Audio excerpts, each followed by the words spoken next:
সামনে আরো কয়েকটা গেম আসতেছে। ইউনূস ভালো কি খারাপ এটা আমি জানি না, কে ওনাকে চালাচ্ছে এটা আমার দেখার দরকার নেই, কিন্তু আমরা ইন্ডিয়ার এই বলয় থেকে বের হতে চাই। কারণ এই শয়তানরা 54 বছরে উপকার করেছে, যা যদি 10 টাকার উপকার করে 90 টাকার ক্ষতি করেছে।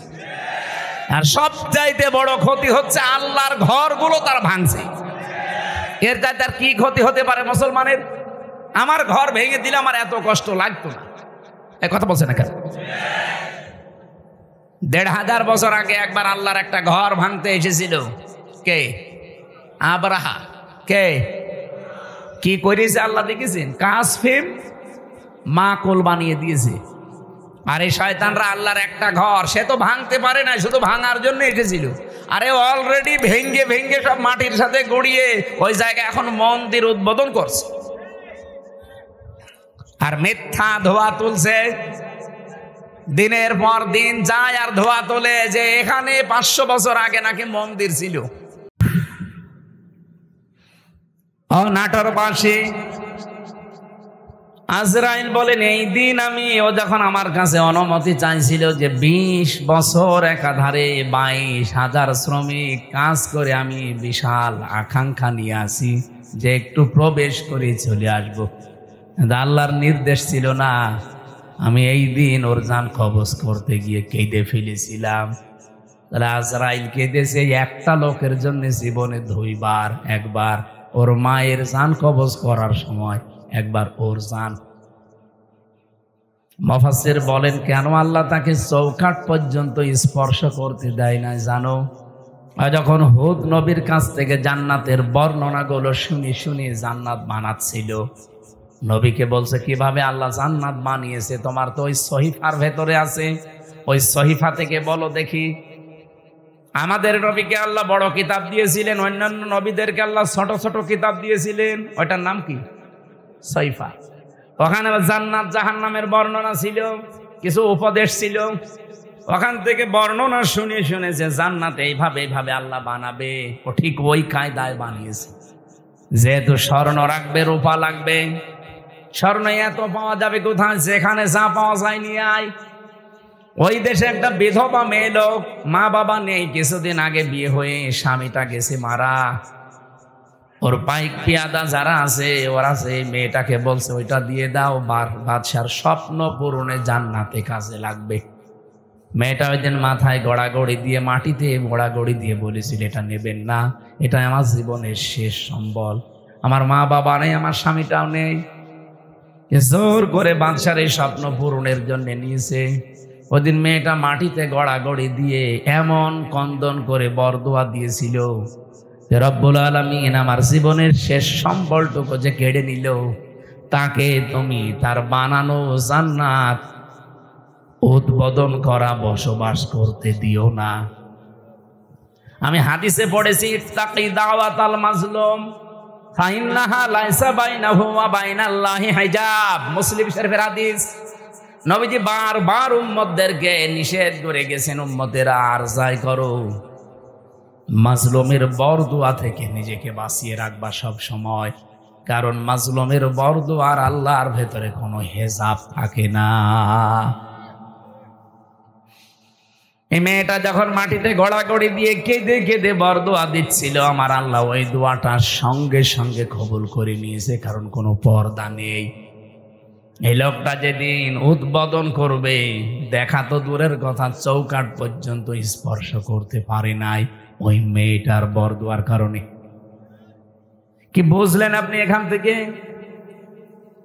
কত জায়গায় কত অত্যাচার জুলুম করেছিল, কিন্তু এই একটা বিধবা স্বামী হারা মা বাপ হারা এতিম মেয়ের শেষ সম্বলটুকু কেড়ে নেওয়ার কারণে আল্লাহর আরশ পর্যন্ত ধাক্কা খেয়েছে। আপনি বলতে পারেন না যে 15.5 বছরে কত মানুষের হাজারি এই জালেমার সাথে লেগেছিল, এমনি আল্লাহ এভাবে ধরেছে, কল্পনার বাইরে ছিল।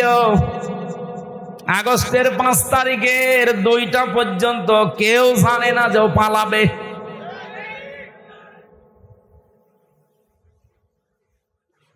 আমার মনে হয় এই বিধবা মেয়ে লোকটার মতো, এই এতিম মেয়েটার মতো হাজার হাজার মায়ের, স্বামীর, বোনের, এতিম সন্তানের আর্তনাদ, বরদোয়া, চোখের পানি এই জালেমা মহিলার ক্ষমতার সাথে লেগেছিল। বিশেষ করে যারা আয়না ঘরে ছিল, আপনি ভাবতে পারেন যারা আয়না ঘরে 8 বছর 10 বছর পড়ে আছে। আমি তো মাত্র 10 দিন ছিলাম মাটির নিচে, তাই আমি অজ্ঞান হয়ে গেছি। আর যারা 8 বছর 10 বছর 14 বছর পড়ে আছে, দুনিয়া কি সে জানে না, এমনকি নিজের নাম কি তাও ভুলে গেছে। আমার নাম যে ব্যারিস্টার আরমান, সে নিজেও জানে না। আরে ভাই, 10 বছর 12 বছর একটা লোককে যদি কেউ না ডাকে, ওর নাম মনে থাকবে কি করে? ওরা তো কেউ ডাকে না। ও লোকটা জানে না যে এখন দিন না রাত, এটা যে কোন বছর চলছে তা ওর জানা নেই, এটা যে কোন মাস চলছে, কি বার আজকে, কয়টা বাজে, কিচ্ছু জানে না। ও আন্দাজে নামাজ পড়তাম। আমি তো 4 ওয়াক্ত নামাজ একসাথে পড়েছি, কারণ আমি জানি না যে এখন কখন কি। আমার মাজায় দড়ি লাগিয়ে, চোখে ওই কালো কাপড় বেঁধে, পেছনে হ্যান্ডকাপ দিয়ে, পায়ের সাথে ডান্ডা বেড়িতে মানে 11 ঘন্টা টাঙিয়েছিল। মানে পাটা আমার উপরে ছিল, মাটিতে ছিল না। মাঝে মাঝে ফেলতে গেলেই ওই সিসি ক্যামেরায় দেখে দেখে গরম দিত। আপনি 1, 2, 5 ঘন্টা না, 11 ঘন্টা। এদিকে দুপুর বেলা নিয়ে গেছে 1:30টার দিকে, আর রাত 11:30টার সময় নিয়ে আসতেছে। আপনি হিসাব করেন তো কত ঘন্টা হয়। এর ভেতরে মাত্র 2 বার আমাকে নামিয়েছে। আমি শুধু প্রসাব করার জন্য বলেছিলাম যে আমি টয়লেটে যাবো, ওই 1.5-2 মিনিট সময় যা পেয়েছি অতটুকুই। এর ভেতরে আমার আর কোনো খাওয়া দাওয়া নেই। এর ভেতরে আমার সাথে হয় 5 ঘন্টা 7 ঘন্টা পরে হঠাৎ করে একটা গরম দিয়ে ওঠে, কারণ মাটির নিচে খালি পানির আওয়াজ পাওয়া যায়। আমার মনে হয় পাশ দিয়ে কোনো ড্রেন ছিল, অথবা টয়লেটের কোনো জায়গা, কেউ পায়খানা করলে ওই পড়ে, তখন আওয়াজ।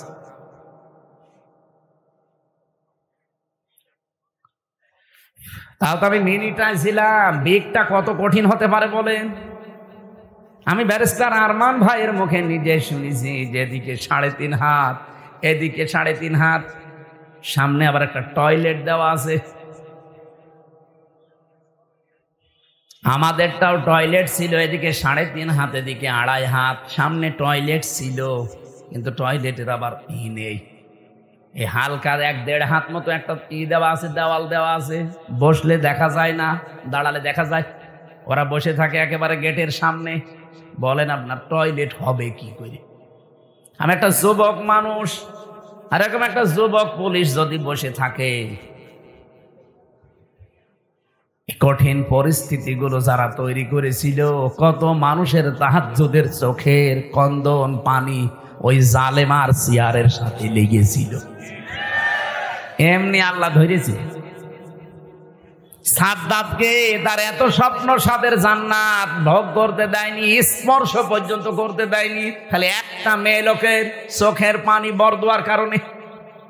আর আপনার সাথে কত মহিলার, কত স্বামী হারা, সন্তান হারা মা বাবা, তাদের চোখের পানি মিলে আছে। আমার এখন যেটা মেজো মেয়ে, ওটা তো ছোট ছিল, ওরা আমি 7 মাস রেখে গিয়েছিলাম।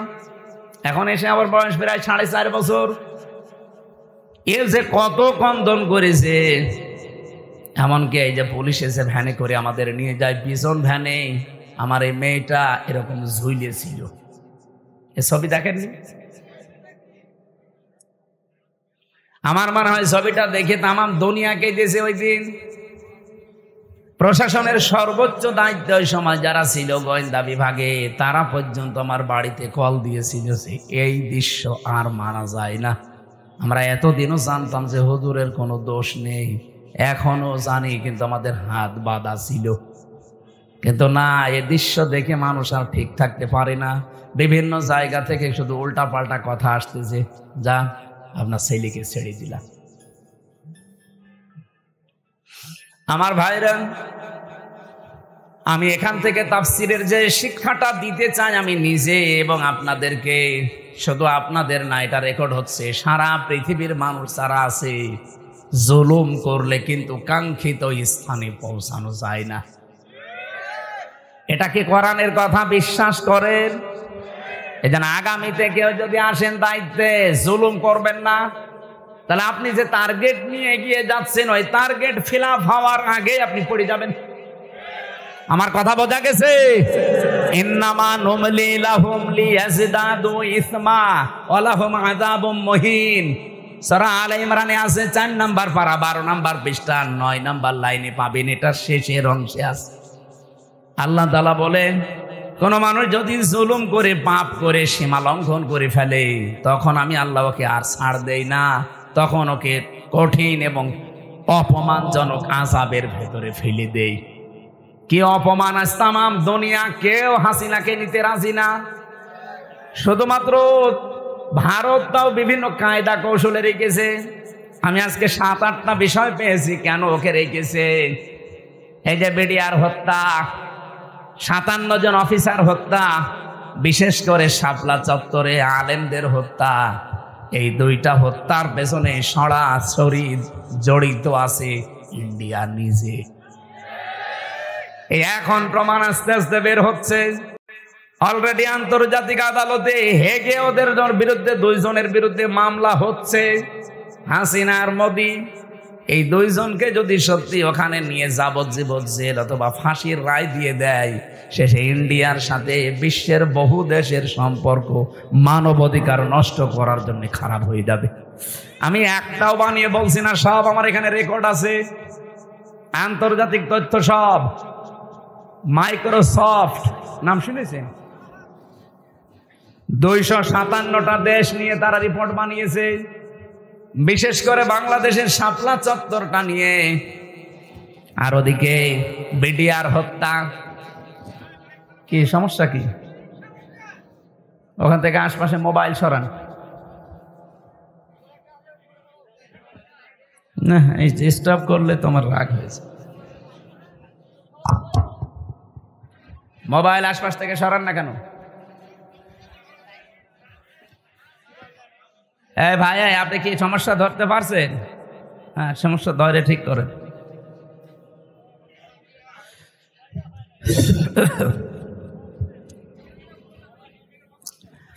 আমার ভাইরা, যে কথা তুলেছিলাম এখান থেকে আমার নিজের কাছে এই কথা মনে হচ্ছে। আমি নিজে যেহেতু রিপোর্টগুলো গতকালকে পেয়েছি, আর আমি বলছি একটা আমার নিজের না, খ্রিস্টানদের বানানো রিপোর্ট। ওরা তো আমার বন্ধু না, মুসলমানদের বন্ধু খ্রিস্টানরা। ওরা যখন এগুলো দিয়েছে আগস্টের 5 তারিখের পর থেকে আজকে মে মাসের 5 তারিখ চলছে, এই একাধারে এই 9 মাস বারবার ইন্ডিয়া এদিকে বিএনপিকে ধরে, জামাত ইসলামকে ধরে, রাজনৈতিক যত দল আছে বড় বড় তাদেরকে বারবার, বিশেষ করে সেনাবাহিনী যারা আছে এদেশে, এদেরকে চেষ্টা করেছে যে কোনো কায়দায় যেন এটা বন্ধ করা যায়। এটা বন্ধ ইউনুস করেনি, এটা অলরেডি চালু হয়ে গেছে। আন্তর্জাতিক আদালতে মামলা অলরেডি হয়ে গেছে, এখন এদেরকে ডাকা আরম্ভ করবে সামনে। ইন্ডিয়া বেশ ভালোভাবে জানে, প্রমাণ সব তো আছে ইন্টারনেটে। শাপলা চত্বরে কিভাবে কি করেছেন সব প্রমাণ এখন বের করে ফেলছে। পৃথিবী এত উপরে চলে গেছে। এখন যদি সত্যিই মোদির বিরুদ্ধে এই মামলা হয়ে রায় হয়ে যায় হেগে, আন্তর্জাতিক আদালতে হেগে যদি সত্যি রায় হয়ে যায়, আপনি বিশ্বাস করেন সামনে ইন্ডিয়ার সাথে বড় বড় চুক্তি বিশ্বের যেগুলো আছে সব তারা মানব অধিকারের দোহাই দিয়ে বন্ধ করে দেবে। ওদের সাথে ব্যবসার চুক্তি বন্ধ, ওদের দেশের লোক আরো বাইরে যারা আছে ওদের সব পাঠিয়ে দেবে। সে তো ধুতি পইলে আছে, ধুতি খুলে বাকি যা আছে ওইটা বেরিয়ে যাবে। ওকে পাগল হয়েছে এমনি। এই কারণে হঠাৎ করে এখন মুসলমানদের উপর অত্যাচার আরম্ভ করেছে, যেন বিশ্বের দৃষ্টি এখন অন্যদিকে যায়। আরে বিশ্বের মানুষ আপনাদের মতো গরুর মদ খায় না, আমরা জাতে মাতাল হলেও তাহলে ঠিক আছি। এই জন্য অনেকে এখন মুখ ফিরিয়ে নিচ্ছে। কাউকে যখন রাজি করতে পারে নাই, বহুবার চেষ্টা চালিয়েছিল। আপনি দেখেননি, বারবার জামাত ইসলাম বলেন, বিএনপি বলেন, রাজনৈতিক দল বলেন, ধর্মীয় যারা আছে তারা বলেন, বারবার আমরা চাচ্ছিলাম তাড়াতাড়ি নির্বাচন দিয়ে দিলে কি হবে, ইউনূস চলে যাবে, ওরা আবার কনভেনশন করে সব ঠিক করে ফেলবে। আর ও চাচ্ছিল যদি এভাবে অন্তত 2 বছর কেটে যায় তাহলে দেশ কন্ট্রোলের বাইরে চলে যাবে। অলরেডি এখন সামরিক একটা ঘাঁটি তৈরি হচ্ছে। আপনি দেখেছেন এই কয়েকদিনের ভেতরে মোদির মুখ শোকাতে শোকাতে এখন মনে হচ্ছে বান্দরের পেছন হয়ে গেছে। সামনে আরো কয়েকটা গেম আসতেছে। ইউনূস ভালো কি খারাপ এটা আমি জানি না, কে ওনাকে চালাচ্ছে এটা আমার দেখার দরকার নেই, কিন্তু আমরা ইন্ডিয়ার এই বলয় থেকে বের হতে চাই। কারণ এই শয়তানরা 54 বছরে উপকার করেছে, যা যদি 10 টাকার উপকার করে 90 টাকার ক্ষতি করেছে। আর সবচাইতে বড় ক্ষতি হচ্ছে আল্লাহর ঘরগুলো তার ভাঙছে। এর চাইতে আর কি ক্ষতি হতে পারে মুসলমানের? আমার ঘর ভেঙে দিলে আমার এত কষ্ট লাগতো না। এই কথা বলছে না কেন? 1500 বছর আগে একবার আল্লাহর একটা ঘর ভাঙতে এসেছিল। কে? আব্রাহা। কে কি করেছে আল্লাহ দেখেছেন? কাসফিম মাকুল বানিয়ে দিয়েছে। আর এই শয়তানরা আল্লাহর একটা ঘর সে তো ভাঙতে পারে না, শুধু ভাঙার জন্য এসেছিল। আরে অলরেডি ভেঙ্গে ভেঙ্গে সব মাটির সাথে গড়িয়ে ওই জায়গায় এখন মন্দির উদ্বোধন করছে। আর মিথ্যা ধোয়া তুলছে, দিনের পর দিন যায় আর ধোয়া তোলে যে এখানে 500 বছর আগে নাকি মন্দির ছিল।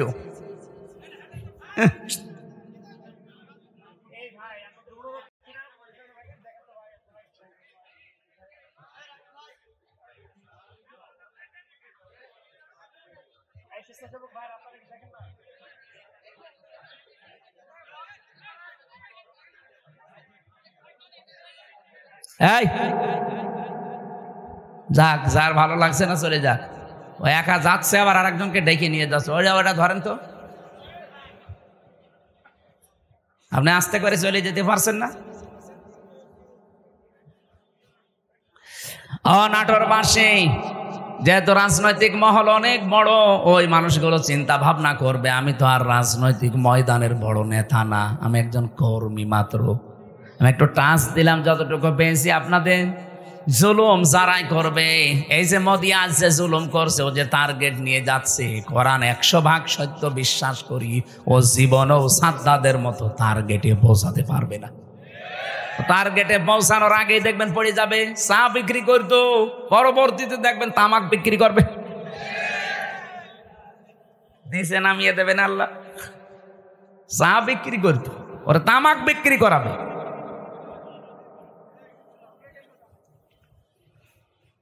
অলরেডি ডাঙ্গা বাঁধিয়ে দিয়েছে ভারতে। গত পরশু দিনও দেখলাম 2 জন মুসলমান দাড়িওয়ালা ধরে সরাসরি জবাই করছে। এখন ওর হাতে আর দুনিয়ার কিচ্ছু নেই, শুধু এইটাই আছে পুঁজি যে মুসলমানদের বিরুদ্ধে হিন্দুদের উস্কিয়ে দিয়ে এদের দাঙ্গা তৈরি করে একটা ফায়দা লড়বে, ঘোলা পানিতে মাছ শিকার। এই জন্য গোবিন্দ পরামানিক কিন্তু বুঝে ফেলেছে, বাংলাদেশের পুরা বাংলাদেশ মিলে হিন্দু মহাজোট আছে, তার মহাসচিব গোবিন্দ চন্দ্র পরামানিক গত পরশু দিনও জানিয়েছে না যে তামাম পৃথিবীর হিন্দু ভাইরা, হিন্দু বোনেরা সবাই এই মাতাল মোদিকে থামান। একটা মাতাল এই শয়তানের মনোবাসনা পূর্ণ করতে গিয়ে যা আরম্ভ করেছে, এ পৃথিবী কয়েকদিন পরে বসবাসের অযোগ্য হয়ে যাবে, কারণ ঘরে ঘরে তখন মারামারি শুরু হবে। এই জন্য লোকটাকে থামাতে বলছে। আমরাও চাই হিন্দু ভাইরা যারা আছেন, অন্যান্য খ্রিস্টান ধর্মের যারা আছেন, খ্রিস্টান ভাইদের কি বিবেক বুদ্ধি সব কি লোপ পেয়েছে? আপনাদের মেয়েকে, আপনাদের বোনকে এই ইন্ডিয়ার বুকে ওরা উলঙ্গ করে রাস্তায় হাঁটিয়েছে 17 সালে। এই কথা বলছেন না কেন? আমাকে বানিয়ে বলছি। আপনাদের মাকে, বোনকে, মেয়েকে যারা উলঙ্গ করে রাস্তায় হাঁটাতে পারে, তাও রাজপথে, আপনাদের কি বিবেকে কুকুরে প্রসব করেছে? বিবেকটা জাগ্রত হচ্ছে না? অন্তত উগ্রপন্থী, সন্ত্রাসী, জঙ্গি এই যে যারা আছে, এদেরকে থামানো দরকার এখনই, নাই তো এ বাতাস বাংলাদেশে আসলো বলে তখন আমরা নিজেরা কামড়া কামড়ি করে মরা লাগবে। ওরা এমনি বারবার এই হাওয়া দিয়েছিল, কিন্তু বাংলাদেশের মানুষ যাই হোক কোনো হাওয়াতে ফলে নাই। ফুটবলকে একবার একজন জিজ্ঞাসা করছে যে এত লাথি খাও কেন? বলছে ভাই আমি মানুষের পামে ফুলি, লোকে আমারে হাওয়া দিয়ে ফোলায়, এই জন্য লাথি দেয়। আমি তো নিজে ফুলতে পারি না, আমি যদি নিজে ফুলতে পারতাম তাহলে আমাকে কেউ হাওয়া দিত না, আর আমাকে কেউ লাথি দিতেও পারতো না। মানুষ যেহেতু আমারে পাম দেয় আবার লাথিও দেয়, তখন তো আমরা আর কোনো কারোর পামে হাওয়ায় ফুলতে রাজি না। সে আমেরিকা বলেন, ইন্ডিয়া বলেন, চীন বলেন, রাশিয়া বলেন, কারো হাওয়া পেয়ে ফুলতে পারবে? আমরা ফুলতে চাই আমাদের নিজেদের হাওয়ায়। এই কথা বলেন না কেন? আমার কথার অর্থ বোঝেননি? আমরা ফুলতে চাই কার হাওয়ায়? হঠাৎ করে ৫৪ বছর পরে নারী কমিশন যতগুলো রিপোর্ট দিয়েছে একটাও কোরআনের সাথে মিলছে? কেন এই মহিলাগুলো আগে ৫৪ বছর ছিল না? ছিল। হঠাৎ এটা করছে কেন? এদের পেছনে রাঘব বোয়াল আছে, কারা আছে এখন টের পাওয়া যাচ্ছে। ১৩ জন মানুষকে ১০ জন মানুষকে নিয়ে আপনি কমিশন বানালেন। এই ১০ জন মানুষের ভেতরে যে মহিলাগুলোর চেহারা দেখলাম সব টিপ পরা। কি কথা বলছেন না কেন? এইগুলো এই ১৫.৫ বছর এই জালেমা মহিলাকে টিকিয়ে রাখার জন্য বিভিন্ন কথা বিভিন্ন সময় বলতো। এই দেশে কি শুধু ওই ১০ জন আর মহিলা নেই দেশে? ডক্টর নাসিমা হাসানকে নেওয়া যায়নি? ঢাকা বিশ্ববিদ্যালয়ের যে শিক্ষিকা, এই যে কুমিল্লায় বাড়ি, বলেছিল আমার ছেলের কলার চেপে ধরেছেন কেন, জবাব দেওয়া লাগবে। এই মেয়েটাকে নেওয়া যায়নি কমিশনে? তাহলে উল্টা পাল্টা রিপোর্ট দিতে পারতেন না? এমন এমন রিপোর্ট দিয়েছে, শয়তান পর্যন্ত চিন্তা করছে যে আমিও তো এ চিন্তা করি না। ওদের প্রথম রিপোর্টে কি দেখেছেন? যে কোনো স্বামী যদি স্ত্রীর সাথে সহবাস করতে চায়, স্ত্রী যদি বলে না আমার এখন হবে না, এরপরও স্বামী যদি সহবাস করে তাহলে ধর্ষণ মামলা হবে। ধর্ষণ মামলা হলে জজ রায় দেবে, ধর্ষণের বিচার কি ফাঁসি? কথা বলছে না কেন? আপনার কি মনে হয় এই রিপোর্ট শুনে বলেন তো? ভালো। তা আপনি রায় দেওয়ার জন্য তো সাক্ষী লাগবে। তা এখন মানুষের মনের অবস্থা তো আর কেউ জানে না। একই জোর করেছে আর স্ত্রী কি রাজি হচ্ছিল না, এটা তো স্বামী স্ত্রী ছাড়া কেউ জানে না। এখন ওই জায়গায় সাক্ষীর জন্য আপনাকে মানুষ বসিয়ে রাখা লাগবে, অথবা ইউটিউবারদের রাখা লাগবে। আমার মাঝে মাঝে এই যে ৩১৮ পৃষ্ঠা পুরাটা পড়লাম, পড়ে আমার মনে হচ্ছে এগুলো মেয়াদ উত্তীর্ণ গাঁজা খেয়েছে। মানে মেয়াদ আলা গাঁজা খেলেও মানুষ এত নিচে নামে না, এ মেয়াদ পার হয়ে গেছে, ওই গাঁজা খেয়ে পোড়া মাতাল। এই জন্য এদেরকে এই নাটোরের পাশের জেলা পাবনায় পাঠানো দরকার। এরকম মানুষ বাইরে থাকলে সব সমাজ নষ্ট করে ফেলবে। কথা বলে না কেন? এটা তো ১ নাম্বার গেল, আর বাকিগুলো তো আরো খারাপ। ২ নাম্বারে দিয়েছে যে দেহ আমার সিদ্ধান্ত আমার। দেহ আমার সিদ্ধান্ত আমার মানে দেহ কার? এ দেহ আপনি আমার এই যে ৩৩ বছর বয়স, ৩৪ বছর আগে হামজা নামে কেউ আমি ছিলাম না।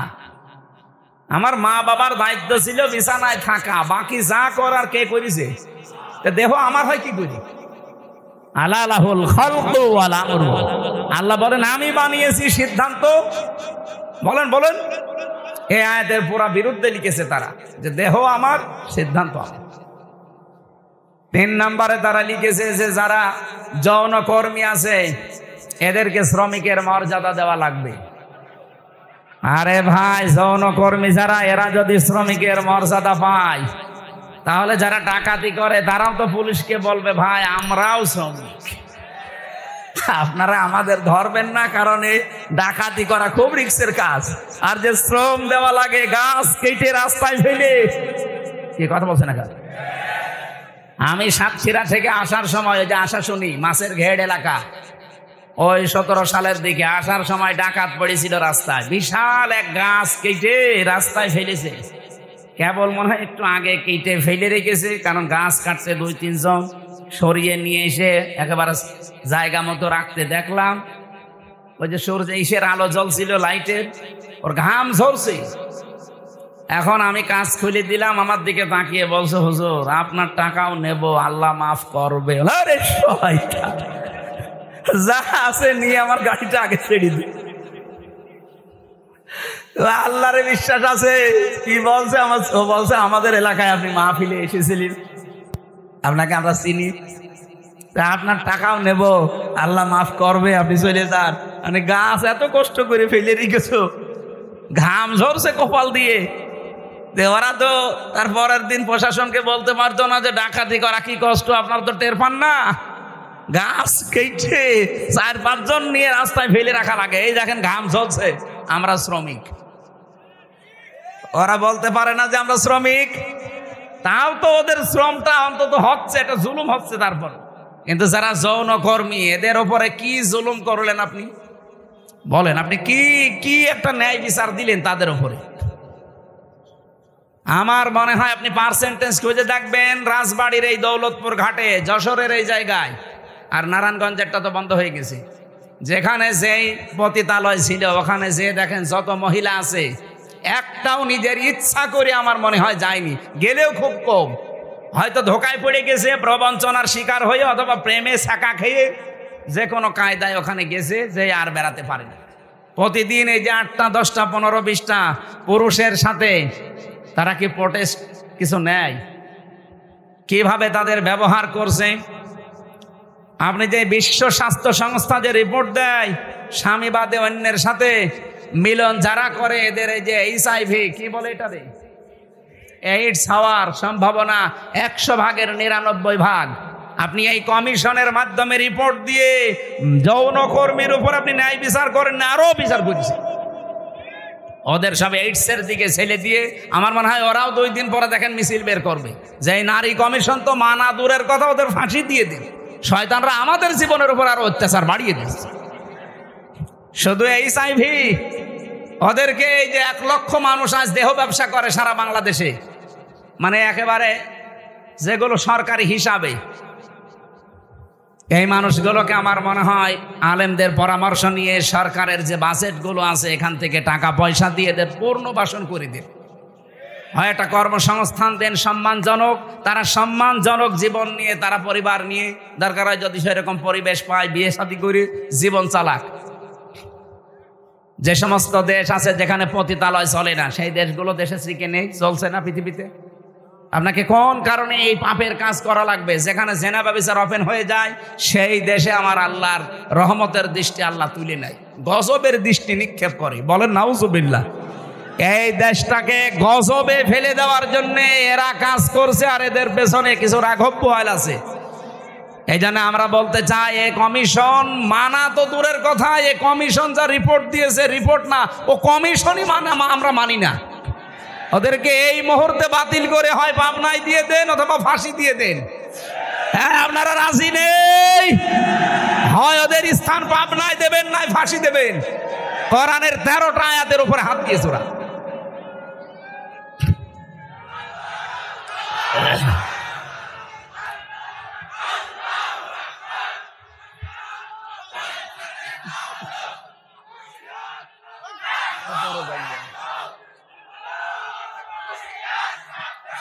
আমার ভাইরা,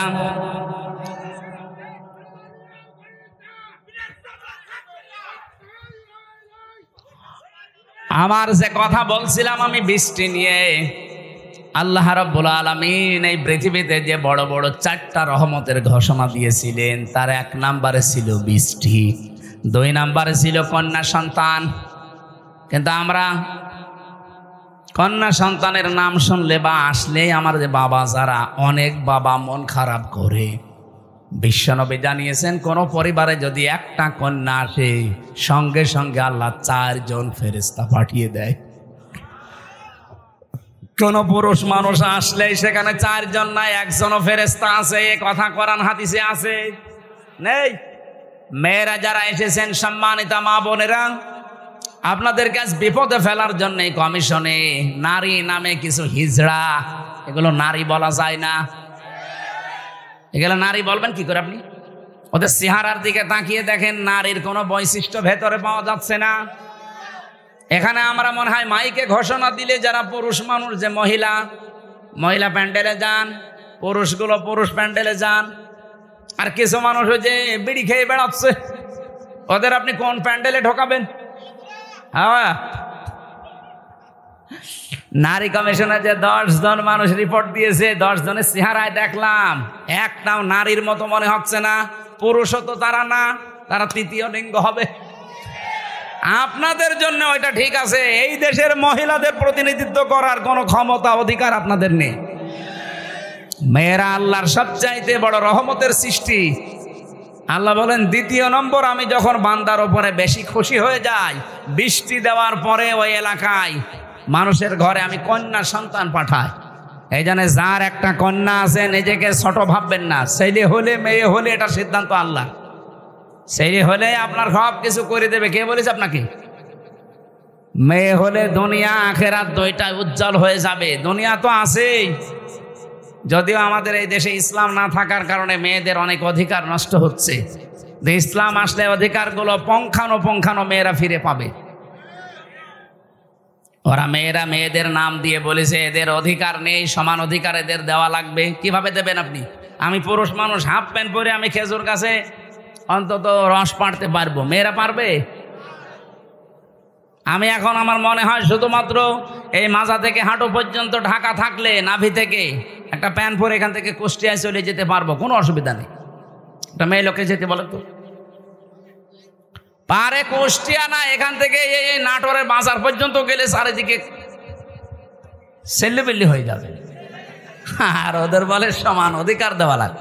অধিকার সমান কিসের? ওদের মর্যাদা আমাদের চাইতে 3 গুণ বেশি। সুবহানাল্লাহ বলতে পারেন নাই? এই জন্য মেয়ে যাদের বাড়িতে আসে, হযরত ওমর বলেন যে বাড়িতে একটা মেয়ে আছে, মনে করবেন সেই বাড়িতে আল্লাহর একটা জান্নাত আছে। সুতরাং যারা মেয়ের বাবা আছেন, 1 মেয়ের বাবা আপনার একটা জান্নাত, 2 মেয়ের বাবা আপনার 2টা জান্নাত, 3 মেয়ের বাবা আপনার 3টা জান্নাত। আল্লাহ রাব্বুল আলামিন আমাদেরকে 3টা মেয়ে দিয়েছে।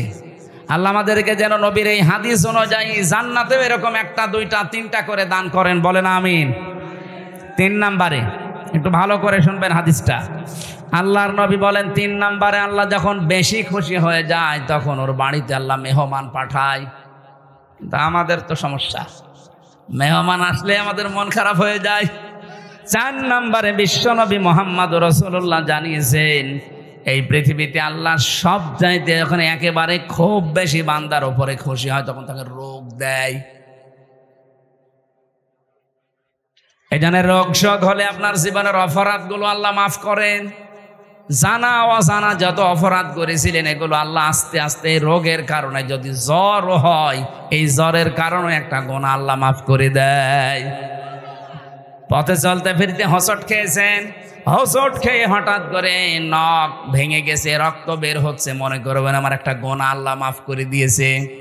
এই জন্য রোগ শোক হলে আল্লাহর কাছে শিকায়েত করা না, অভিযোগ করা না, আরো শুকরিয়া করা দরকার। যদিও দুনিয়ায় কষ্ট হচ্ছে, এই কষ্টের মাধ্যমে আমার জীবনের পরবর্তী যে জীবন আমার আখিরাতের শুরু হচ্ছে, এটা শান্তি, স্বস্তি এবং কল্যাণময় আল্লাহ করার চেষ্টায় আছে। সুবহানাল্লাহ। নবীজি বলেন 4টা রহমত তো মানুষ খারাপ ভাবে অসন্তুষ্ট হয়, পছন্দ করে না, কিন্তু 4টা গজব আছে দুনিয়ায়। এই 4টা গজব পেলে মানুষ খুব খুশি হয়। 1 নম্বরে যৌতুক। এটা কি? এটা গজব। এইটা পেলে আমরা খুশি না বেজার? সে হুজুর বলেন আর খেজুর বলেন, সবাই যৌতুকের জন্য খুশি। অথচ যৌতুকের টাকা খাওয়া আর পায়খানা খাওয়া এটা সমান না? না, সমানও না। কারণ পায়খানা খেলে একটা গুনাহ হয় আর যৌতুকের টাকা নিলে ডবল গুনাহ হয়। একদিকে তো কবিরা গুনাহ আর একটা জুলুমের গুনাহ। মেয়ের বাপের খুশি ছাড়া, তার মন থেকে খুশি হওয়া ছাড়া তার বাড়িতে ছেলের বাড়ির লোকজন যে একটা পান খাওয়াও জায়েজ নেই।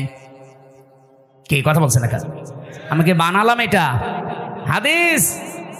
নবীজি বলেন যতদিন আমার যতগুলো বিবাহ করেছি, যত মেয়েকে বিয়ে দিয়েছি, আমার একটা মেয়েকে কোনোদিন যৌতুকের টাকা দিয়ে, সম্পদ দিয়ে বিয়ে দেওয়া লাগে নাই।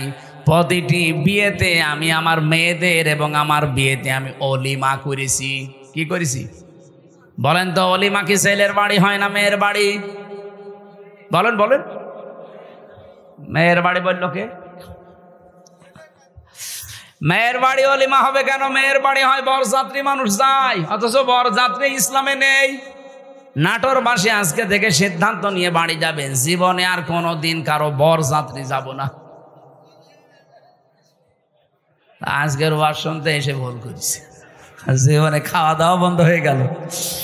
আরে ভাই, ইসলামে যেটা নেই ওটা আপনি করে আনন্দ পাবেন, ওটা ডবল গুনাহ হবে। কারণ এমনি জায়েজ নেই, তারপর আপনি আনন্দে আনন্দে গিয়েছেন। হ্যাঁ, যদি কেউ দাওয়াত দিতে আসেন বলবেন যে অলিমা করেন, আমি আপনার বাড়ির দরকার 5 দিন যেয়ে খাবো। এই জন্য যৌতুক আজকে থেকে বন্ধ। যৌতুক মনে করেন শুধু টাকা নিয়ে, ফ্রিজ নিয়ে, টেলিভিশন নিয়ে, মোটরসাইকেল নিয়ে না। মেয়ের বাবার বাড়ি থেকে যদি তার অনুমতি ছাড়া, তার খুশি ছাড়া যদি একটা পানও কেউ খায়, ওইটাও যৌতুক। যে ছেলে খাক, ছেলের বাবা খাক, আপনি ছেলের আত্মীয় স্বজন যে খাবেন কি করে? আশা করছে এটা আজকে থেকে বন্ধ করে দেয়। এটা হিন্দুদের কালচার, আমরা মুসলমানরা এটা মানতে পারি না। 2 নম্বরে এটা একটু সমস্যা আছে, এটা বলবো। নবীজি বলেন সবচাইতে বেশি আমার আল্লাহ খুশি হয় ওই 4টা কাজ করলে: বৃষ্টি হলে, কন্যা সন্তান হলে, মেহমান আসলে, আর রোগ ব্যাধি হলে। আর সবচাইতে বেশি আমার আল্লাহ নারাজ হয় কিন্তু আমার বান্দা বান্দিরা খুশি হয়। 1 নম্বরে যৌতুক, 2 নম্বরে গীবত। এই গীবত করলে মানুষ খুব খুশি হয়, অথচ আমার আল্লাহর আরশ পর্যন্ত কম্পন ধরে। জীবনে যদি আপনার নেকির কাজ কমও থাকে ভাইরা, আমি আহ্বান জানাচ্ছি, আপনার নামাজ, রোজা, হজ, যাকাত, দান, সাদগা, জীবনের আমল আখলাক কম হয়েছে, আল্লাহ মাফ করে দেবে। কিন্তু গীবত যদি আপনি কারো করে থাকেন, ওটা আবার শোধ দেওয়া লাগবে। যেই দোষ যার ভেতরে নেই, ওইটা যদি তার উপরে আপনি চাপিয়ে দিয়ে ওটা বলতেই থাকেন, তাকে কালার করার জন্য চেষ্টা করেন, এটা তখন আর গীবতও থাকে না, তখন তোহমত হয়ে যায়। আর এটা বাংলাদেশে সবচাইতে বেশি চলছে। এই কথা বলছেন এখানে কত মানুষ এখনো বিভিন্ন জায়গায় বসে আছে, দেখে তারা গীবত চালাচ্ছে। গীবত করলে মানুষ খুশি হয় কিন্তু আমার আল্লাহ বেজার হয়ে যায়। 3 নম্বরে সবচাইতে বেশি খুশি হয় মানুষ মিথ্যা বললে, কিন্তু আমার আল্লাহ নারাজ হয়। 4 নম্বরে আল্লাহ পাক সবচাইতে বেশি নারাজ হয় সুদ খেলে, কিন্তু মানুষ খুশি সুদ পেয়ে। এখানে আমার বিশ্বাস অনেক মানুষ এখানে বসে আছে যারা টাকা ছেড়ে রাখে। 1000 টাকা দিলে বছর মাসে মাসে 100 টাকা বেশি দেয়। এলাকায় নেই এটা? এই সুদের সাথে যারা জড়িত আছেন, টাকা ছেড়ে রাখেন, টাকা আসে, আপনি লিখে নিতে পারেন আপনি মায়ের সাথে এখনো জেনা করছেন। এই কাজে যারা আছেন এই মুহূর্তে তাওবা করে ছেড়ে দেওয়া লাগবে। যারা যারা রাজি আছেন তারা হাত তোলেন তো, অসুবিধা নেই, তোলেন। যারা ছেড়ে রেখেছেন তোলেন। আপনি বুঝে ফেলেছেন, চালাক আছে নাটোরে মানুষ, কাঁচা গোল্লা খাওয়া মানুষ তো খুব চালাক আছে। হাত তুলে আবার নামিয়ে ফেলেছে। না, আমি জানি এখানে বহু মানুষ এরকম আছে, যেই মানুষগুলো টাকা ছেড়ে রেখে এসেছে, মাহফিল শেষ করে ওই টাকা সকালে যেয়ে তুলবে। সুদের টাকা তুললে সবচাইতে নারাজ হয় বেশি কে? আর সবচাইতে বেশি খুশি হয় সে নিজে। সুতরাং এই 4টা রহমত, 4টা গজব, বেজার হয় আল্লাহ 4টা কাজে, আর আমরা নিজেরা বেজার হই 4টা কাজে। আল্লাহ আমাদেরকে কন্যা সন্তান যেহেতু রহমত, বৃষ্টি যেহেতু রহমত, এই পৃথিবীতে মেহমান আসা রহমত, আল্লাহ রোগ ব্যাধি দিয়েছে এটাও রহমত। এগুলো পেয়ে নারাজ না হয়ে এগুলোর সঠিক এবং পরিমার্জিত ব্যবহার করার তৌফিক কামনা করছি। সকলে বলেন আমিন। আমার আজকের আমি বিষয় আলোচনা সাজিয়েছিলাম যে আল্লাহর দল কারা, আল্লাহর দলের বৈশিষ্ট্য। এই পৃথিবীতে এখন দল কত আছে আপনি হিসাব করতে গেলে কলম খাতা নষ্ট হয়ে যাবে। বাংলাদেশে প্রায় 73টার উপরে দল আছে। আমি অল্প কথায় মেন কথাগুলো, অল্প সময় মেন কথাগুলো বলতে চাই। একটু বসেন, জবান খুলে সূরা মায়েদার এই 54 নম্বর আয়াত, মেন কথাগুলো বলবো ইনশাল্লাহ। আল্লাহ পাক বলেন, ইয়া আইয়ুহাল্লাযীনা আমানু মাইয়ারতাদ্দা মিনকুম আন দীনিহি ফাসাউফা ইয়াতিল্লাহু বিকওমিন। ঈমানদারেরা, এই পৃথিবীতে কোনো মানুষ যদি আল্লাহর দিন থেকে ফিরে চলে যায়, আল্লাহর ইসলাম থেকে, তোমাদের ভেতরে সেই চলে যাবে, সঙ্গে সঙ্গে আমি আল্লাহ একটা নতুন সিদ্ধান্ত নিয়ে ফেলি। ফাসাউফা ইয়াতিল্লাহু বিকওমিন, এমন একটা দল, এমন একটা জাতি, এমন একটা গোষ্ঠী তৈরি করে দেই, ইউহিব্বুহুম ওয়া ইউহিব্বুনাহু, যারা আমি আল্লাহকে ভালোবাসে, আমি আল্লাহ নিজেও তাদেরকে ভালোবাসি। বলেন সুবহানাল্লাহ।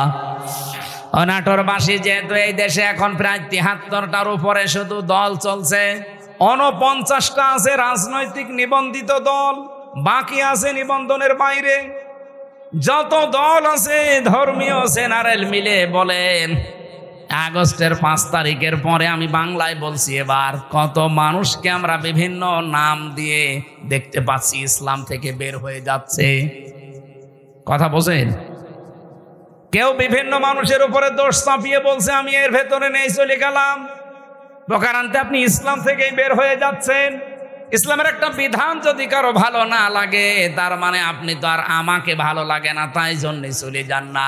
আপনার ইসলামের বিধান ভালো লাগে না, তার মানে আপনাকে ভালো লাগছে না কার? বলেন বলেন। আপনি প্রকারান্তে আল্লাহকেই যেন বলছেন যে না, এই বিধান দেওয়া ঠিক হয়নি।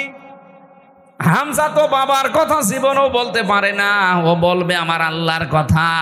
আল্লাহর কথায় যেমন নামাজ পড়ো আছে, আল্লাহর কথায় যেমন যাকাত দাও আছে, আল্লাহর কথায় ঠিক এইটা আছে যে আমার এই কোরআনকে প্রতিষ্ঠা করো।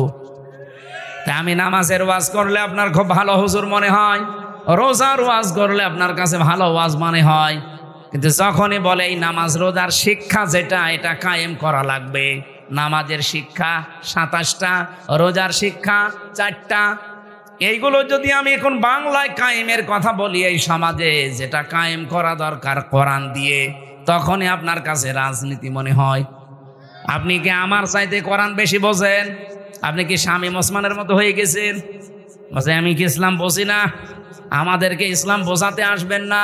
প্রতিদিন নাকি উনি ৭২ রাকাত নামাজ পড়ে। এটা যে ডাহা মিথ্যা কথা।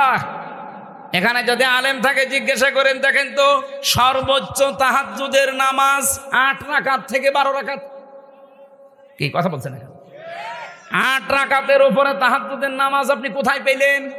খুব বেশি হলেও নাই ১২ রাকাতের উপরে তাহাজ্জুদের নামাজ নেই। নবীজি হয় ৮ রাকাত পড়তেন, নাই ১২ রাকাত পড়তেন। এরপরে এই বেতের পড়ে উনি পড়াটা কমপ্লিট করে দিতেন। আর উনি নাকি ৭২ রাকাত নামাজ পড়ে তাহাজ্জুদ। ওরা দাহা মিথ্যা কথা। ও রাত ২টা ৩টায় মাল খেয়ে ঘুমায়, ও তাহাজ্জুদ ফজরের নামাজ তো পড়ে না। আপনি তো ইসলাম থেকে বের হয়ে গেছেন প্রকারান্তে হামজার উপরে দোষ চাপিয়ে, যে ওদের দোষ আছে, ২৪-এর দোষ, ৭১-এর দোষ, ৪৭-এর দোষ। এই কথা না বোঝার ভান করে থাকবেন না। আগস্টের ৫ তারিখের পরে বহু মানুষকে আমরা দেখলাম আল্লাহর দিন থেকে প্রকারান্তে ইসলাম থেকে বের হয়ে চলে যাচ্ছে। ওরা আমাদের ভয় দেখাতে চায় যে আমরা চলে গেলে তোমরা নিরুপায় হয়ে যাবে। আরে ভাই, ইসলাম তো আর আমার না, আর আমি ইসলামের মালিকও না, ইসলামও আমার না, ইসলামের মালিকও আমি না। আমার মালিকও আল্লাহ, ইসলামের মালিকও আল্লাহ। আমি শুধু খাদেম। কথা বলুন। আমি খেদমত করছি, আমার একটা পাওনা বাকি আছে। এই যে সভাপতি সাহেবকে যদি উনি বলে এই জমিনটা আমার, আপনারা কাজ করেন, সারাদিন করেন, বিকাল ৫টায় আপনাদের বেতন দিয়ে দেব। এখন বলেন তো জমিনের মালিক কি আমি? মালিক উনি না। আমরা কি কামলা, খাদেম, কাজ করে খাই। এই জমিনও আমার না। জমিনে যেটা আমরা বপন করছি, এই বীজ বা ধান লাগাচ্ছি, চারা, এগুলোর মালিকও আমরা না, সবের মালিক উনি। আমরা শুধু টাকা পাওয়ার আশায় আছি, বিকাল ৫টায় বেতন দিয়ে দেবে, ওইটা নিয়ে আমার সংসার চলবে। নাটোরবাসী, এই বাংলাদেশের এই জমিনটা আমার আল্লাহর, এ কোরআনও আল্লাহর। জমিনে আল্লাহর, কোরআন আল্লাহর। ওনার জমিনে ওনার আইন, ওনার কোরআন প্রতিষ্ঠা করবে এই দেশে যারা আল্লাহর খাদেম, গোলাম, বান্দা, তারা। আল্লাহর বান্দা দাবি করে যারা আল্লাহর কোরআনের আইন বাদ দিয়ে মানুষের তৈরি করা আইন কায়েম করতে চায়, আল্লাহর কসম এই মানুষগুলো বেতন পাওয়া দূরের কথা, ওদের খবর আছে। বিকাল 5টা পর্যন্ত আমাকে এই জমিনে টিকে থাকা লাগবে। বিকাল 5টা মানে জীবনের শেষ দিন। এক কথা বলছেন এখানে, বিকাল 5টা মানে জীবনের শেষ দিন। কারণ আমার একটা বেতন পাওয়ার সময় আসবে। আমার যখন চোখ বন্ধ হয়ে যাবে, ওয়াবুদু রাব্বাকা হাত্তা ইয়াতিয়াকাল ইয়াকিন, আল্লাহ বলেন ওই পর্যন্ত ইবাদত করতেই থাকো, আমার দিনের সাথে লেগে থাকো যতদিন ইয়াকিন না আসে। ইয়াকিন মানে না, ইয়াকিন মানে মৃত্যু। ইয়াকিন মানে বিশ্বাস, এটা আলাদা ইয়াকিন। আর এখানে ইয়াকিন মানে মৃত্যু। মরণ যতদিন না হবে ততদিন পর্যন্ত দিন কায়েমের জন্য আপনাকে টিকে থাকা লাগবে। কারণ আমরা এখনো আমাদের বেতন পাইনি। পেয়েছি? বলেন বলেন, আমাদের চূড়ান্ত বেতনের না 1000 টাকা কি জান্নাত, ওইটা যতদিন আমি না পাবো ততদিন পর্যন্ত আমার চেষ্টা অব্যাহত থাকবে। এখন যদি আপনি আমাকে বাধা দিতে আসেন, এই জমিনে ধান লাগিয়েছিলাম কিন্তু বিকাল 5টা বাজার আগে আপনি তুলে ফেলছেন, আপনি যত বড়ই মস্তান হন, আমরা যারা 8-10 জন মিলে ধান লাগিয়েছি যদি আপনার সাথে নাও পারি তাও বাধা দেব। কারণ আমি তো এখনো বেতন পাইনি। আপনি ধান তুলে ফেললে ওনারা বেতন দেবে, উনি এসে আমাদের আরো গরম দেবে। ওই সারাদিন নষ্ট করলে, ধান তুলে ফেলেছে কিছুই বলনি, বেতন দেওয়া দূরের কথা, আরো 500 টাকা করে দিয়ে যাও।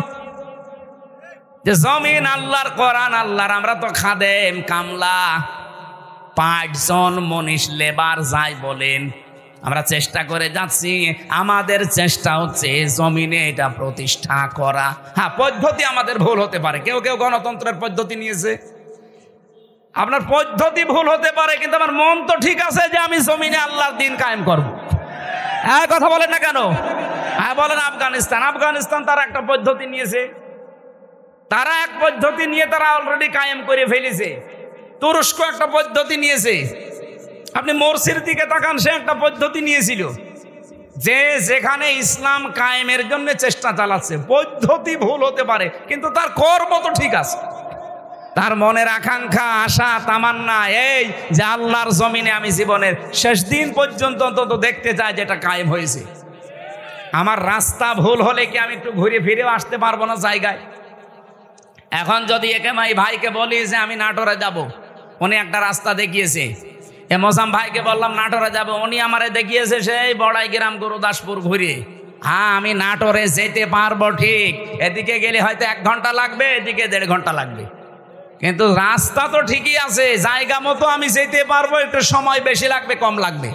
বাংলাদেশ সহ বিশ্বে যারা ইসলাম কায়েমের জন্য চেষ্টা চালাচ্ছে সবার মনের অবস্থা ঠিক আছে, কিন্তু রাস্তাটা একটু ভিন্ন হওয়ার কারণে অনেক মানুষ ফতোয়া দেয় উল্টাপাল্টা। ওরা গণতন্ত্র করে, জীবনও কায়েম করতে পারবে না।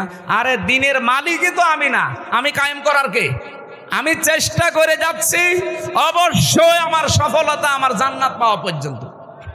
কিন্তু এর ভেতরে যদি কেউ মাস্তানি করতে আসেন, ধান বানানো, লাগানো, ধান বীজ তুলে ফেলবেন, আর আমি বেতন পাওয়ার আগে আপনাকে ছেড়ে দেবো, জীবনও না, দরকার আপনার সাথে মারামারি হবে। এক কথা বলেন, কথা বলেন, আপনার সাথে হাতাহাতি হবে, মারামারি হবে। যদি মেরে ফেলা লাগে মেরেও ফেলবো, কারণ আমার টার্গেট বেতন। বেতন বলেন, ওই বেতনের নাম বিকাল 5টায় যেটা আল্লাহ দেবে, ওইটা এখনো হয়নি। আর আপনি তার আগেই দিন থেকে বিভিন্ন সোতা নাতা বের করে বের হয়ে চলে যাচ্ছেন। কি করবেন? আল্লাহর কিছুই হবে না। যাদেরকে আপনি ভয় দেখাতে চান তাদেরও কিচ্ছু হবে না, কারণ এই জমিনের আশা তারা অলরেডি কুলিন্না সলাতি ওয়া নুসুকি এ বলার পরে ছেড়ে দিয়েছে। যারা এই কথা বলে যে কুলিন্না সলাতি ওয়া নুসুকি, তারা জীবনের আশা ছেড়ে দিয়েই বলে। আপনার মতো মুনাফিকি করার জন্য, লোক দেখানোর জন্য বলে না। যারা এগুলো বলতো এতদিন, তারা কিন্তু অলরেডি আল্লাহর দিন থেকে বিভিন্ন সোতা নাতা বের করে বিভিন্ন কথা ধোয়া তুলে তারা চলে যাচ্ছে। আল্লাহ এই জন্য বলেছেন যদি কেউ দিন থেকে চলে যায়, ফাসাউফা ইয়াতিল্লাহ, অতি শীঘ্রই। যারা আরবি জানে, সাউফা শব্দটা আল্লাহ কেন ব্যবহার করেন? সিন, সাউফা, কদ, লাম, এরকম 13টা শব্দ আছে। কোন সেন্টেন্সের আগে যদি আসে বাংলা অর্থ দাঁড়ায় খুব তাড়াতাড়ি। আল্লাহ বলেন যদি কেউ দিন থেকে মুখ ফিরিয়ে চলে যায়, আমি শুধু দেখবো, দেখার পরে অতি তাড়াতাড়ি ইয়াতিল্লাহু বিকওমিন, একটা দল তৈরি করে দেব। ইউহিব্বুহুম ওয়া ইউহিব্বুনাহু, তারা কি আমি আল্লাহকে ভালোবাসবে, আমি আল্লাহও তাদেরকে ভালোবাসবো। তাদের গুণাগুণ কি হবে? এই যে আল্লাহর দলের বৈশিষ্ট্যগুলো বলতে আল্লাহ এই কথাগুলো দিয়েছেন। রব্বুল আলামিন বলেন তাদের গুণাগুণ হবে প্রথমত তিনটা, আজিল্লাতিনা আলাল মুমিনিন আইজ্জাতিনা আলাল কাফিরিন। তারা নিজেদের প্রতি মমিনের প্রতি হবে রহমদিল, কিন্তু কাফেরদের প্রতি হবে তারা কঠোর বজ্রমুঠো। বাংলাদেশে আজ দেখান একটা দল কিন্তু অলরেডি আল্লাহ তৈরি করে দিয়েছে, যারা নিজেদের প্রতি এত রহমদিল, নিজের আপন ভাইয়ের সাথেও তাদের এত ভালোবাসা নেই। আমি আমার নিজেরটাই বলছি ভাই, আল্লাহর কসম, আপনাদের এই যে মোজাম্মেল ভাইয়ের বাড়ি নাটোরে, আমার বাড়ি কুষ্টিয়া, ওনার সাথে আমার আত্মীয়তা নেই, রক্তের সম্পর্কও নেই। ওনার আমি শুধুমাত্র ভালোবাসি একামতে দিনের কারণে। আর এই ভালোবাসা মহাব্বতটা আল্লাহ নিজে পয়দা করে দিয়েছে। কারণ যখন আল্লাহর দিন থেকে মানুষ মুখ ফিরিয়ে নেয়, তখন একটা দল আল্লাহ নিজে তৈরি করে দেয়। ওই দলের প্রথম বৈশিষ্ট্য তারা নিজেদের প্রতি রহমদিল হয়, মহাব্বত ভালোবাসা তৈরি হয়, কিন্তু কাফেরদের প্রতি তারা কঠোর। আপনি একটা আল্লাহর বিরুদ্ধে অবস্থান নিয়ে দেখেন, নাটোর কুষ্টিয়া পাবনা থাকবে না। একামতে দিনের কর্মী যারা কুষ্টিয়াও যা চট্টগ্রামও তাই, সব একবারে রাস্তায় নেমে আসবে। কারণ কাফেরদের প্রতি আমাদের কঠোরতা এটা তৈরি করে দিয়েছে কে? আপনি অন্যান্য কিছু খেয়াল করে দেখেন, তারা নামে কিনা জীবনও পাবেন না। ইউজাহিদুনা ফি সাবিলিল্লাহি ওয়া লা ইয়াখাফুনা লাওমাতা লাইম। তারা আল্লাহর দ্বীন এই জমিনে প্রতিষ্ঠা করার জন্য জিহাদ করবে, সংগ্রাম করবে, চেষ্টা চালাবে, পরিশ্রম করবে, প্রচেষ্টা করবে, কিন্তু কোনো ওয়ালা ইয়াখাফুনা, ভয় পাবে না, লাওমাতা লাইম, কোনো তিরস্কারকারীর তিরস্কারকে তারা পাত্তা দেবে না। আমি যেই দিন থেকে কুলিন্না সলাতি ওয়া নুসুকি ওয়া মাহইয়ায়া ওয়া মামাতি লিল্লাহি রাব্বিল আলামিন বুঝে বুঝে পড়েছি, ওই দিন থেকে কে আমার পেছনে লেগেছে, কে বদ করে, আমার উপরে আন্দাজে দোষ চাপায়, কোনো কিছু আমার মনে আর স্থান নেই। আমার মনে হয় এই দেশে যারা একামতে দিনের কর্মী, আল্লাহর কসম তাদেরকেও আপনি এইভাবেই পাবেন, কোনো তিরস্কারকারীর তিরস্কারকে তারা পাত্তা দেবে। আমাকে রাজাকার পর্যন্ত বলা হয়েছে, কিন্তু আমি কি রাজাকার? আমার 33 বয়সে যদি রাজাকার হয়, কিন্তু এই কথা বলে আপনি দাবিয়ে রাখবেন, আপনি বলবেন ও শিবিরের রক্কাটা কর্মী, এই কথা বলে দাবিয়ে রাখবেন, ও জামাত ইসলাম করে, ও চরমনার মুরিদ, এই কথা বলে দাবিয়ে রাখতে পারবেন না। কারণ কোন তিরস্কারকারীর তিরস্কারকে আমি থোড়াই কি আর পাত্তাই দেই না। এই গুণটা তৈরি করে দিয়েছে কে? আল্লাহ বলেন যালিকা ফাদলুল্লাহ, এটা আল্লাহর অনুগ্রহ, যাকে তাকে আল্লাহ দেয় না। ইউতিহি মাইয়াশা, যাকে আল্লাহ ইচ্ছা করে তাকে দেয়। সুতরাং এই বাংলাদেশে আল্লাহর দলের বৈশিষ্ট্য তিনটা পেলাম। তারা নিজেদের প্রতি রহমদিল হবে, কাফেরদের কোনো বিধান যদি দেখে, কাফেরদের কোনো কাজ কারবার দেখলে তারা বজ্রকণ্ঠ হয়ে যাবে। এতদিন পর্যন্ত যত সংস্কার এসেছে, কোন সংস্কারে বাংলার মুসলমানেরা বাধা দেয়নি, দিয়েছে না? দেয়নি। কিন্তু নারী কমিশন 13টা রিপোর্ট দেওয়ার পরে আমরা বাধা দিয়েছি কেন? কারণ তারা শুধুমাত্র সংস্কার করে না, তারা আল্লাহর কোরআনে হাত দিয়েছে। আর এই জায়গায় তখন আমরা এক হয়ে গেছি। হেফাজত নেই, চরমনা নেই, জামাত ইসলাম নেই, খেলাফত নেই, সব তখন বাংলাদেশে এক। আপনি দেখেননি, সব এক হয়ে বলেছে না, এটা তো মানা দূরের কথা, এ কমিশনই মানি না। আমির জামাত ডাক্তার শফিকুর রহমান এটা বলে নাই যে কমিশন তো দূরের কথা, ও কমিশনই মানি না। যদি বেশি ঝামেলা করেন আবার কিন্তু আগস্টের 5 তারিখ আসতেছে। এটা তো আমরা এই এতদিন পর্যন্ত যত সংস্কার করেছেন কোন জায়গায় বাধা দেয়নি, কারণ ওই জায়গায় আল্লাহ রাসূলের বিরুদ্ধে পাইনি। কিন্তু এবার পেয়েছি সরাসরি আল্লাহর বিরুদ্ধে। আজিল্লাতিন আলাল মুমিনিন আইজ্জাতিন আলাল কাফিরিন। আমরা নিজেদের প্রতি ভালোবাসা, মহাব্বত, স্নেহময় স্নেহশীল আছি। বললাম না, মোজাম্মেলের সাথে সত্যি বলছি, আমার সম্পর্ক আত্মীয়তার না, রক্তের না, শুধু দিনের, শুধুমাত্র দিনের সম্পর্ক। আমার নিজের আপন ভাই তো নেই, যদি থাকতো সে যদি এই আল্লাহর দ্বীনের কর্মী না হতো, তার সাথে ওনার মতো মহাব্বত আমার হতো না। কারণ এই মহাব্বতটা পয়দা করে দিয়েছে কে? 2 নম্বরে আমরা কাফেরদের প্রতি কিন্তু কঠোর, যেহেতু ওরা নারী সংস্কারের নাম নিয়ে আল্লাহর কোরআনের 13টা আয়াতে অলরেডি হাত দিয়েছে, এই জন্য ওরা কাফের। বলেন, আমরা মনে হয় ওদের জানাজা পড়া এখন তওবা না করলে ঠিক হবে না? যারা এই নারী কমিশনে আছেন, যদি সাপোর্টও কেউ করেন, আপনিও কাফের, আপনার প্রতিও আমরা বাধ্য হব কঠোর হতে। আর আল্লাহর দ্বীনে জমিনে কায়েম করতে হয়তো আমাদের রাস্তা, আবার বলছি, তরিকা ভুল হতে পারে, কিন্তু আমাদের মন ঠিক আছে। আমরা চাই আল্লাহর জমিনে আল্লাহর সিদ্ধান্ত চলবে। এই জায়গায় কেউ যদি বাধা দেয়, তিরস্কার করে, উল্টাপাল্টা গালি দেয়, থোড়াই কি আর জীবনে কিছু মনে করি নাই, করবো না। এটা বৈশিষ্ট্য কে দিয়েছে?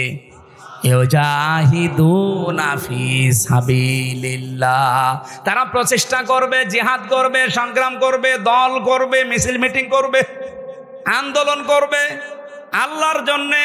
লা ইয়াখাফুন, তারা ভয় করবে না। লাউমাতা লাইম, কোন তিরস্কারকারীর তিরস্কারকে আপনি এবার নিজের নিরপেক্ষ দৃষ্টি দিয়ে বলেন। এই যে 3টা গুণ বললাম, সারা বাংলাদেশে তো 73টার উপরে দল আছে। কোন দলের বৈশিষ্ট্যে এই 3টা গুণ আপনি পান বলেন? আপনি আন্দাজে বলবেন না, আপনাকে বলাও দরকার নেই, মনে মনে সিদ্ধান্ত নিয়ে দেখেন। এই কোরআনের সূরা মায়েদার 54 নম্বর আয়াতের সাথে কোন দল, বাংলাদেশের তো 73টা দল আছে, কোন দলের সাথে মিলছে?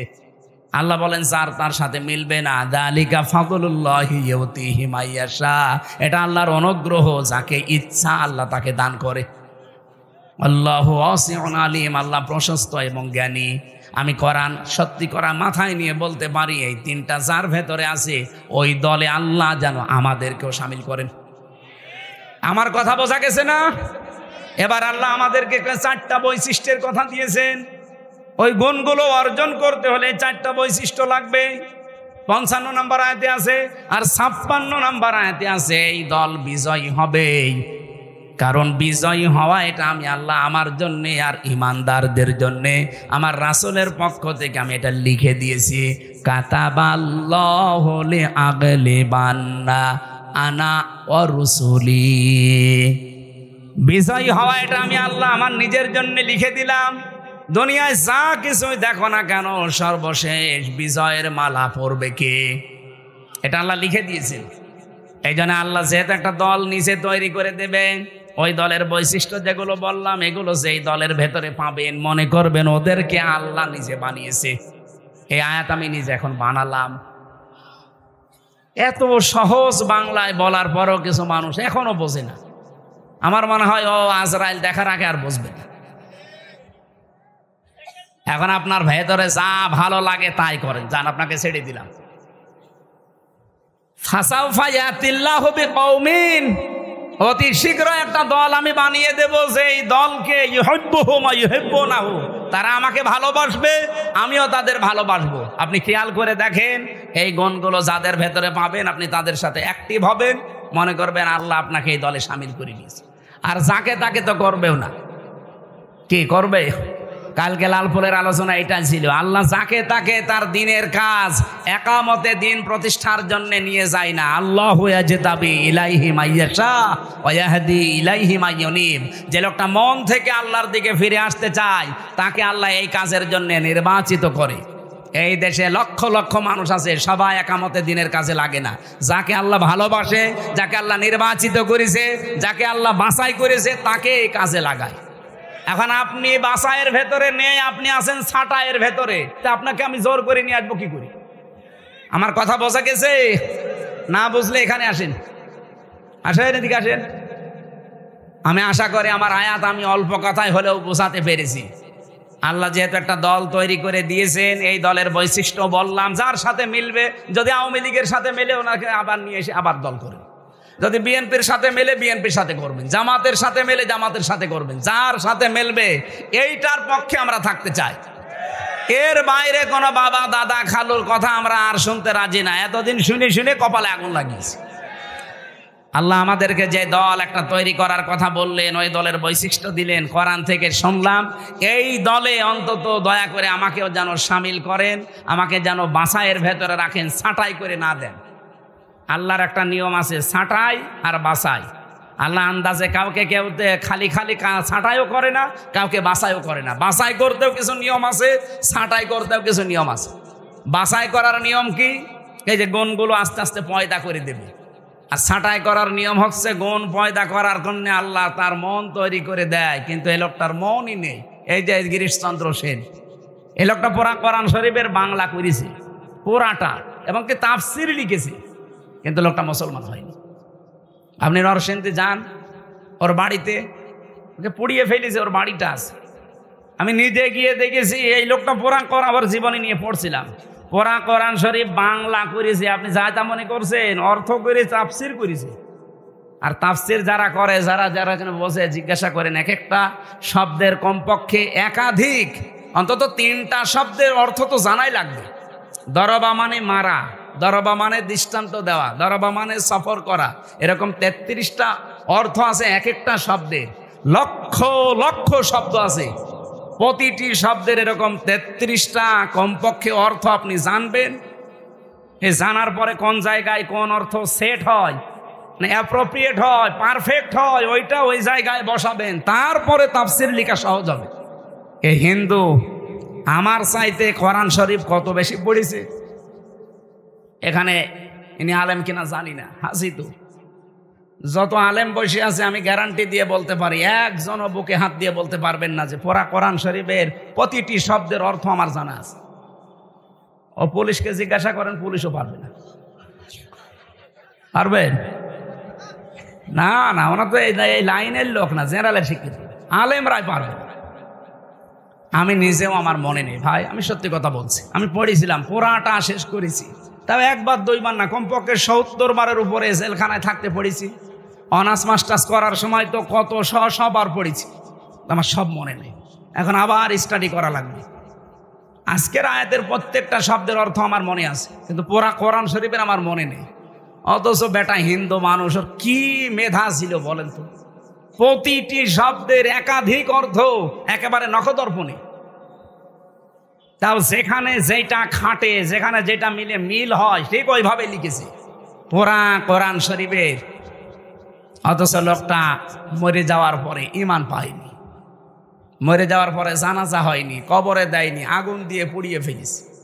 কারণ ও আল্লাহর বাছাইয়ের ভেতরে ছিল না, ছাঁটাইয়ের ভেতরে ছিল। আল্লাহ আপনাকে বাছাই করবে না ছাঁটাই করবে, এটা আপনার মনের ওপরে। এখন আপনি কি করবেন সিদ্ধান্ত নিয়ে বাড়ি যান। আমি যে জেলখানায় মেয়েদের যে বই লিখেছিলাম, তাদের যে পারিবারিক জীবনের সমস্যা এবং তার সমাধান, বিশেষ করে মেয়েদেরটা আপনারা নেবেন। এটা শুধুমাত্র নারীদের জন্য আর একটা পুরুষের জন্য আছে। এটা পড়া, ওদের পরিবারে যে সমস্যা করে কি কি জিনিস নিয়ে, 120 পৃষ্ঠা, এটা ওদেরকে পড়াবেন, কাজে লাগবে। কোথায়? এখানে আছে, ওই যে ওই গাড়িতে আছে, যাওয়ার সময় নিয়েছে, এই যে গাড়িতে। আর এই যে সিস্টেমটা নেবেন, যারা শিক্ষিত মানুষ তারা নেবেন, এটা অনেক তথ্য দিয়েছি। আর মেয়ে যে মাদ্রাসার মাহফিল, তো এরা টাকা পয়সার জন্য আর আবার আহ্বান জানাচ্ছে, টাকা তোলেনি একবার। আরও যারা দিতে চান, যদি থাকে, আপনারা যাওয়ার সময় বিভিন্ন জায়গায় ওদের লোক থাকলে দিয়েছেন। আর হ্যাঁ, ব্যাগ নামিয়ে দেবো আবার। হ্যাঁ, আপনারা কই ব্যাগালা কই? মহিলা প্যান্ডেলে যারা আছে, ছোট ছোট বাচ্চাদের পাঠিয়ে দিন। আয় রে আল্লাহ রে, মোনাজাত কি করবে? এই যে 2 ঘন্টা ওয়াজ করলাম, আরে মানুষ এখন চলে যাবে। এটা মোনাজাতটা করে দেন ভাই, টাকা পয়সা দেন না দেন, মোনাজাতটা করে দেন। তার মাদ্রাসার মাহফিলটা একটু খেয়াল রাখবেন, এই মাদ্রাসা যেন টিকে থাকে, 51 বছর টিকে আছে, এটা যেন কিয়ামত পর্যন্ত থাকে। হয়তো এই মানুষগুলো আর 20 বছর পরে থাকবে না, কিন্তু এটা টিকে থাকে যেন কিয়ামত পর্যন্ত। বাড়িতে যাওয়ার সময় নিয়েন, আর ওনাদের লোকজন যেখানে আছে ব্যাগে একটা দিয়ে দিয়েন। আল্লাহুম্মা আমিন। লা ইলাহা ইল্লা আনতা সুবহানাকা ইন্নী কুনতু মিনাজ জালিমিন। আল্লাহুম্মা গফিরলি ওয়ারহামনি ওয়াহদিনি ওয়াফিনি ওয়ারযুকনি ইয়া রাব্বাল আলামিন। আল্লাহ, রাত 12:30 পার হয়ে 11:30 পার হয়ে গেছে। গভীর রজনীতে কোরআনের কিছু মূল মেসেজগুলো আমরা শুনেছি, এগুলোর উপরে তুমি আমাদেরকে কবুল করে নাও। ফাসাউফা ইয়াতিল্লাহু বিকওমিন, অতি শীঘ্রই তুমি এমন একটা দল তৈরি করবে, ইউহিব্বুহুম ওয়া ইউহিব্বুনাহু, যে দল তোমাকে ভালোবাসবে তুমিও ভালোবাসবে। আল্লাহ ওই দলে আমাদেরকে শামিল হওয়ার সুযোগ করে দাও। দিন কায়েম হয়েছে বাংলাদেশে, ৫৬,০০০ বর্গ মাইল কোরআন দিয়ে চলছে, এটা যেন দেখে মরতে পারি, তৌফিক দাও। এ মাহফিলের আয়োজন করতে গিয়ে যারা শ্রম দিল এদেরকে ক্ষমা করে দাও। বিশেষ করে সম্মানিত সভাপতি আমার আরাফাতের ভাই,